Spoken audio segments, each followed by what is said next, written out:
Como é que tem sido aqui em Anápolis esse trabalho da promotoria? Bom, os casos são recorrentes diários, né? Nós temos bastante casos, né, referentes à violência doméstica, que é crescente, né, no Brasil. Trata-se de não só de Anápolis, mas no Brasil inteiro. Nós sabemos que o noticiário é recheado de violência doméstica, né, feminicídios, estupros contra a mulher, lesões corporais, ameaças, injúrias. Todos esses delitos eles são praticados essencialmente dentro da unidade doméstica ou com relação íntima de afeto.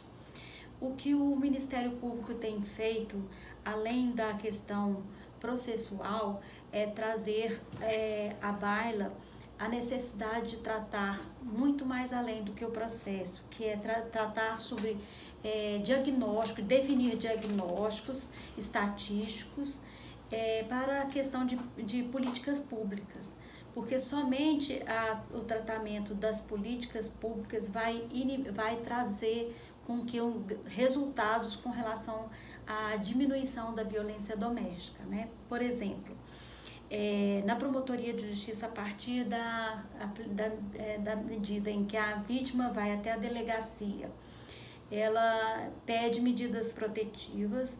Essa medida protetiva vem até o Ministério Público, é encaminhada ao Ministério Público.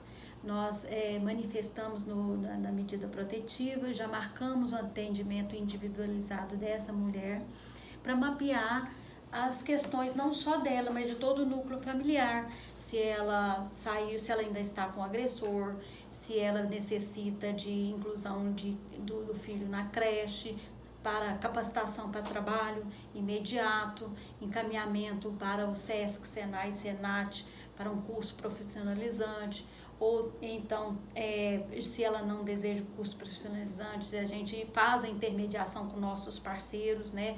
Daí nós temos o projeto Empoderar Acolhendo Mulheres, em que a gente já, com os parceiros do DAIA, Câmara de Diretores Lojistas e vários empresários, a gente já estimula esse encaminhamento dessa mulher vítima de violência doméstica para a empregabilidade. Para quê? Para que ela possa sair do ciclo de violência doméstica.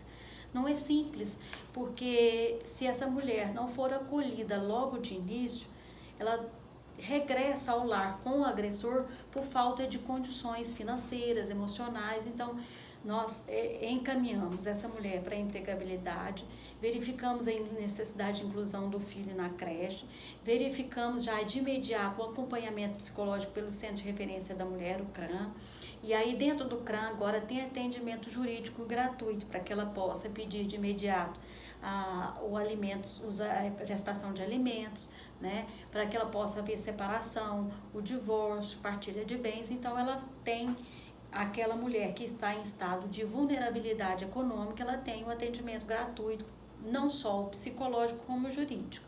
Então esse atendimento nós também encaminhamos, né, essas mulheres por 2 anos, algumas delas nós encaminhamos por 2 anos, e aí nós fazemos o encaminhamento também para a Patrulha Maria da Penha fazer uma visita.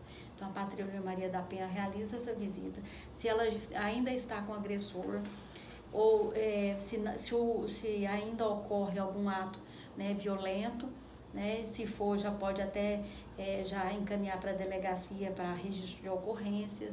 Se caso ela não esteja com o agressor, mas se ele procurou novamente né, ameaçar ou perseguir, perturbar de algum modo, então tem um encaminhamento da Patrulha Maria da Penha e ela nos faz um relatório dessa visita.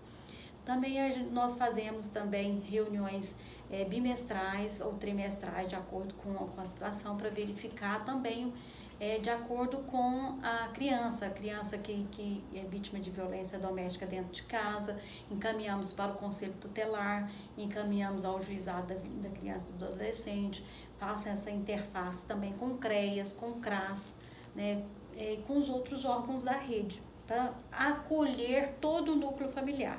Temos também a questão do grupo reflexivo para homens, porque quando é feita a medida protetiva e o juiz defere, não só o afastamento dele do lar, como a proibição dele procurar a mulher de qualquer forma, ou presencial, por mensagens, nós encaminha também obrigatoriamente ao grupo reflexivo.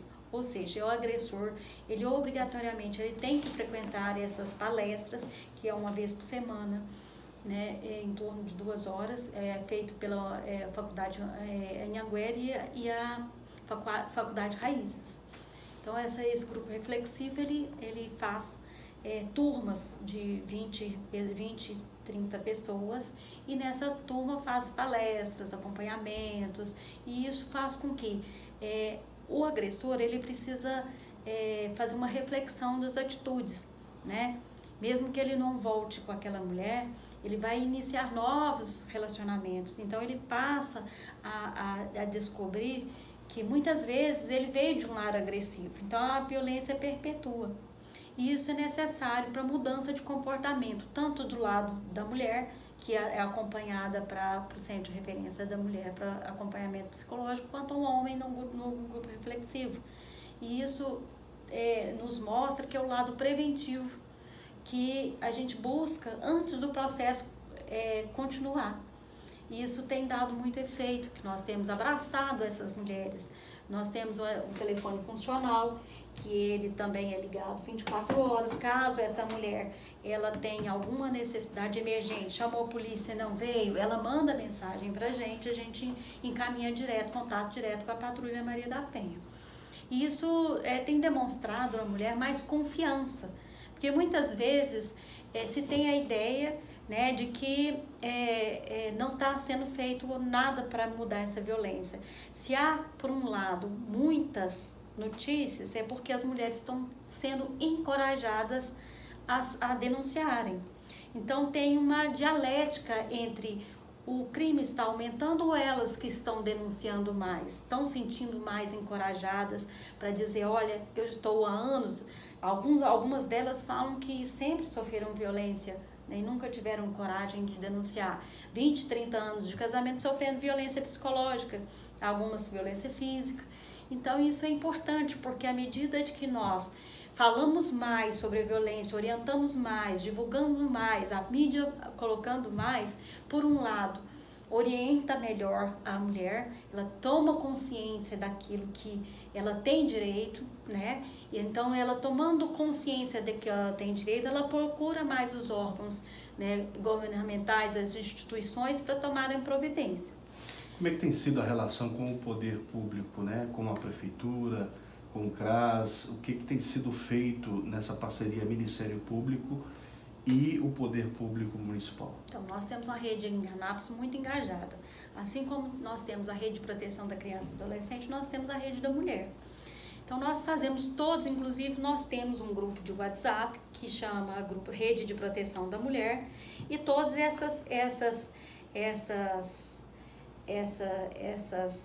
aqui nós temos o grupo da Rede de Proteção da Mulher, onde nós temos todos os interligamento entre eles. Aconteceu um problema, joga na rede, né, os órgãos se interagem, a relação desses órgãos.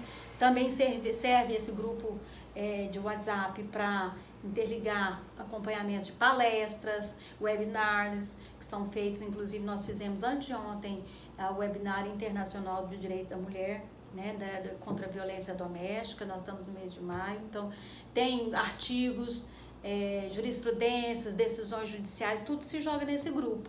E aí toda a rede tem um informativo daquilo que está sendo feito. E quando precisa acionar um órgão ou outro, um órgão se comunica.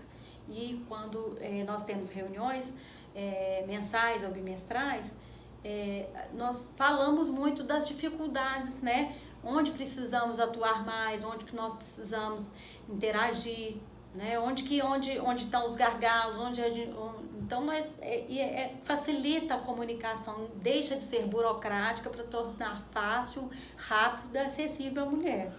Temos uma comunicação muito estreita com a delegacia, então, à medida que a delegada verifica uma emergência naquele caso concreto, já encaminha, o Ministério Público já encaminha para o Judiciário. Então, nós temos uma interligação entre os poderes e as ONGs também, que por exemplo, nesse processo de quando a mulher decide sair do lar e não o homem, né? Quando ela decide sair, a gente oferece abrigamento, tem uma casa-abrigo, onde ela pode ficar lá por um determinado tempo. Aí buscamos soluções para que ela possa ter uma autonomia, uma independência econômica, ou seja, além de oferecer os cursos profissionalizantes rápidos, que são cuidadores de idosos, salgados, bolos de potes, são mais de 50 tipos de curso, corte, costura industrial, costura avançada. Então, essa parceria com o Senai e com o Senac, ela tem dado muito resultado, porque a gente encoraja essa mulher a sair desse ciclo, que às vezes ela não sai porque não tem para onde ir, não tem trabalho, não tem capacitação, ela não tem parentes na cidade. Então, tudo isso a gente engloba numa estratégia para mudança daquela vida, da vida que ela se encontra.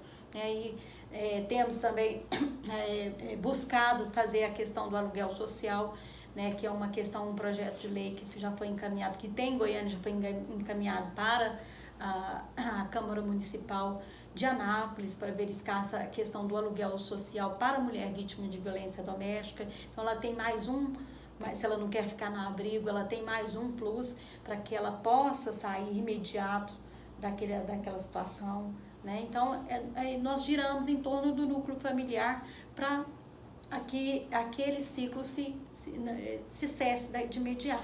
Doutora, e esse perfil, tanto do agressor quanto da vítima, ele é, de maneira geral, de pessoas que chegaram para Anápolis recentemente, pessoas que vieram de outras regiões do país, ou não necessariamente? Qual é o perfil desse agressor e dessa vítima? Tem vítimas que são novas, chegantes novas, mas existem pessoas que nasceram aqui e que cresceram dentro do ciclo de violência e reproduzem esse ciclo de violência. Então, é difícil dizer que tem um diagnóstico preciso sobre isso. Nós estamos fazendo mapeamento, por exemplo, vamos fazer mapeamentos por bairros, que inclusive a delegada tem um projeto muito interessante que nós vamos aderir ao projeto da delegacia para ir aos bairros mais violentos, né? Então, a gente começa a mapear onde os bairros estão mais violentos e estamos seguindo com palestras, nós vamos seguir para perfis também, por exemplo, de qual o perfil do agressor, em que trabalho tem mais, são agressores que estão em que nível de trabalho, estão desempregados, ou a gente pode até, inclusive, já encaminhamos eles para os empregos também, que isso muda a situação da violência, né? É tratado como um todo. Então, se vamos a partir do segundo semestre começarmos a fazer mapeamento de locais, por exemplo, se ele agressor tem um sindicato, por exemplo, nos sindicatos, o sindicato chama aquele grupo de homens e vamos fazer para dentro do sindicato da construção civil, vamos fazer para as empresas dentro do DAIA. Então, isso a gente tem um planejamento de começar a ir para dentro dos lugares para dizer ao homem sobre a questão da violência, né, a que estão submetendo as mulheres. Então, é preciso que o poder público, junto com a comunidade, abrace essa causa, porque todos os dias nós abrimos os jornais, né, e nas reportagens, todos os dias vimos 4, 5 notícias de mulheres agredidas, mulheres assassinadas, em razão, parece até uma espécie de epidemia. E Anápolis não está fora desse contexto nacional, né, doutora? Não está fora, porque nenhum lugar está fora.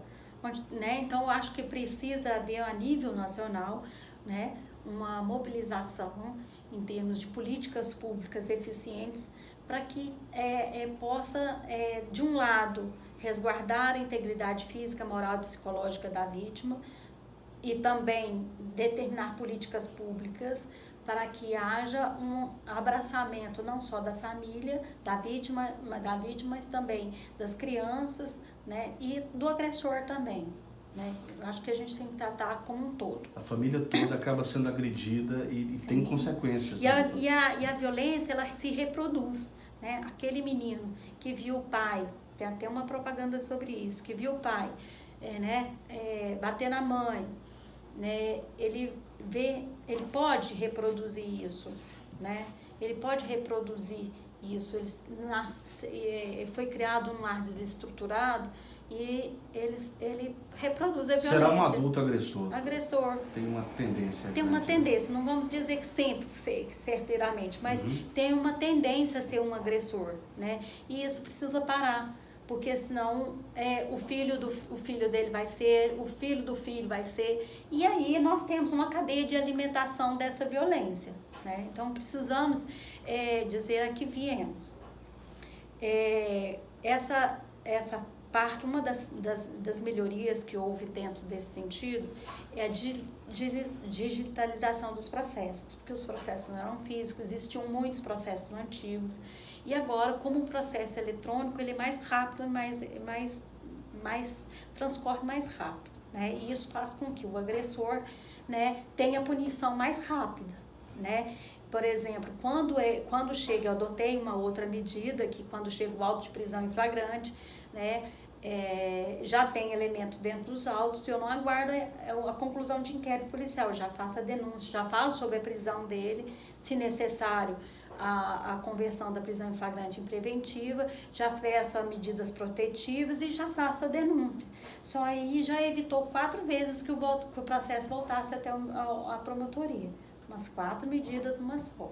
E isso tem economizado tempo e agilidade ao processo, né? É um trabalho contínuo, permanente, que a promotoria e a sociedade tem que fazer, né, doutora?